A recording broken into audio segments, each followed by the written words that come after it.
Olha, é realmente uma excelente notícia. Nós temos agora a possibilidade de ter a vacina da BioNTech Pfizer produzida aqui no Brasil, né? Essa fábrica está sendo montada, o equipamento vai chegar em breve, e a previsão é de que a gente tenha um lote grande de vacinas já produzidas no Brasil em 2022, né? O que nós temos notícias são que as doses previstas são em torno de 100 milhões, né? 100 milhões de doses é um número bastante significativo, né? E a boa notícia é que vão ser assim, totalmente produzidas aqui no Brasil e vão beneficiar não só o Brasil, mas toda a América Latina, né? Então, nós teremos aí uma disponibilidade grande de vacinas e aí a gente tem que lembrar que com uma boa logística, né?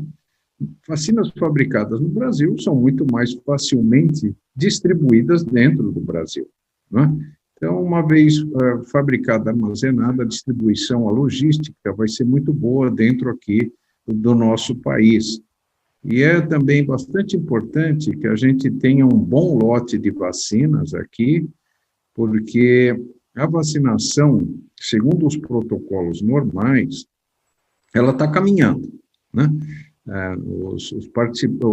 As pessoas que estão tomando a vacina devem tomar 2 doses das vacinas, que são 2 doses, e 1 dose da vacina, que é dose única, né? Essa vacinação, ela está caminhando.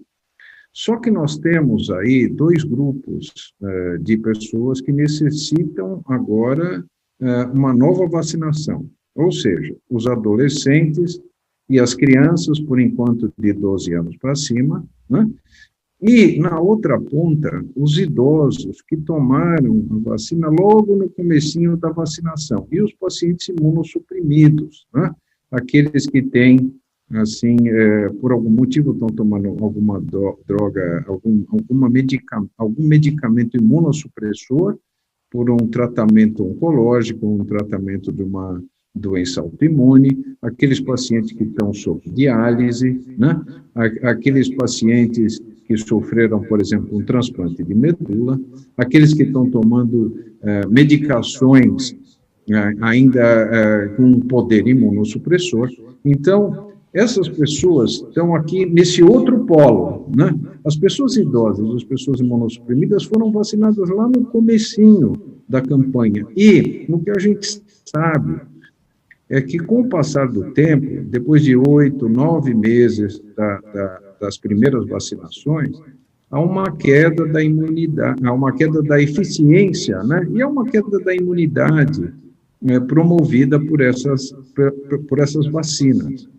Há uma queda que não é assim tão importante. As vacinas continuam protegendo, mas não protegendo como depois, por exemplo, da segunda dose, das vacinas que necessitam 2 doses. Com o passar do tempo, 6 meses, 7 meses, 8 meses, 9 meses, há uma queda pequena, mas significante da eficiência da vacina. Então, essas pessoas que tomaram a vacina lá no comecinho vão precisar ser revacinadas com uma dose de reforço. Então, nós precisamos ainda de muitas doses de vacinas, tanto para os idosos imunossuprimidos, pacientes imunossuprimidos, né? Como também para os adolescentes e para as crianças. Então, doutor, esse aporte de 100 milhões é muito bem-vindo. A gente tem uma noção de quando essas doses fabricadas, produzidas aqui no Brasil vão ficar prontas? Já tem uma estimativa disso?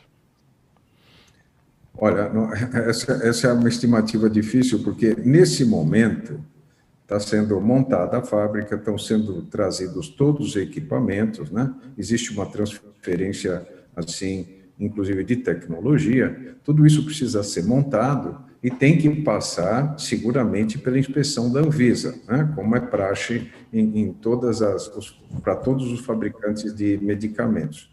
Então, o que vai ocorrer? Nós vamos ter isso, provavelmente, até o fim desse ano, o começo do ano que vem, e aí, então, nós vamos partir para ver, né, a produção dessas vacinas.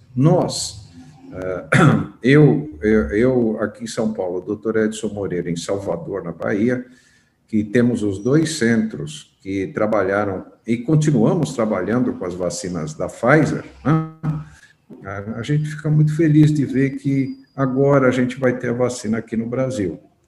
Atualmente, nossos centros estão trabalhando com a 3ª dose da vacina. Em breve, vamos começar também com um estudo em pacientes com imunossupressão, né? Então, é sempre assim, as vacinas, elas devem ser usadas, né? Elas podem ser usadas depois que você tem algum estudo científico provando que a atitude de vacinar naquele momento é importante e é significante do ponto de vista científico, né? Então, você precisa dos estudos, né? Que nós estamos realizando no momento.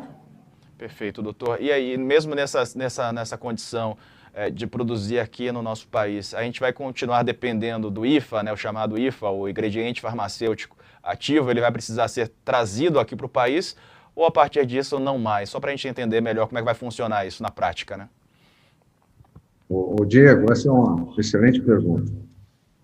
Será que a gente ainda vai depender da boa vontade, né, de mandarem para o Brasil o IFA? Não, eu tenho a impressão que não, que a vacina que vai ser produzida pela BioNTech, Pfizer e Eurofarma, pelo acordo dessas indústrias, eu acho que ela vai ser totalmente fabricada no Brasil. A impressão que eu tenho é que não vai haver dependência. A vinda de toda a tecnologia será total para o Brasil. É uma ótima notícia, né? Porque a gente sempre tem acompanhado essa dependência, o que acaba gerando atrasos também. O doutor mencionou aí, eu queria também a gente explorar um pouco mais sobre essa situação, sobre a dose de reforço, doutor, porque a gente está vendo aí, o Brasil anunciou ontem, por meio do Ministério da Saúde, o ministro Marcelo Queiroga falou sobre uma importância de uma união, não é? De uma medida tomada em conjunto. A gente muito criticava por parte do governo federal, em especial do Ministério da Saúde, a ausência de uma liderança, não é, para realmente indicar caminhos aí para os estados e para as prefeituras. Mesmo assim, algumas prefeituras, alguns estados estão anunciando aí essa dose de reforço sendo aplicada de uma maneira um pouco diferente da orientação que é feita nesse momento pelo Ministério da Saúde. Queria pegar a experiência do senhor, como é que o senhor tem acompanhado esse assunto e a importância dessa dose de reforço também com os estudos que já se apresentaram, né, principalmente nessa população mencionada pelo senhor, os idosos e imunossuprimidos, né, em relação à queda da eficácia aí num período maior depois da aplicação dessas vacinas. Olha, embora a gente esteja trabalhando aí agora no estudo, a minha opinião pessoal, já baseada, inclusive, em dados de estudos populacionais, é que a 3ª dose realmente será necessária para aquelas vacinas que têm 2 doses. E também a gente tem uma notícia de que, tem uma notícia bastante recente, de que a vacina da Janssen, que é uma dose única, eles fizeram um estudo dando uma 2ª dose 6 a 8 meses depois da dose única. Essa 2ª dose promoveu a produção de anticorpos num nível 9 vezes maior do que a produção de anticorpos 2 meses depois da dose única. Então, você veja bem que talvez, nós precisamos aguardar, mas talvez haja uma 2ª dose da vacina da Janssen, né? Então, tudo isso, vamos colocar tudo como dose de reforço. Essa dose de reforço, realmente, ela tem que ser dada e a gente tem que conversar com os gestores, né? Como é que eles vão fazer isso? Porque, ao mesmo tempo que a gente tem que vacinar os adolescentes e as crianças acima de 12 anos, nós temos que vacinar a turma mais idosa e a turma que tem imunossupressão, que foi vacinada lá no comecinho. E, além disso, a gente tem que terminar de vacinar a turma que está dentro do protocolo normal de vacinação, né?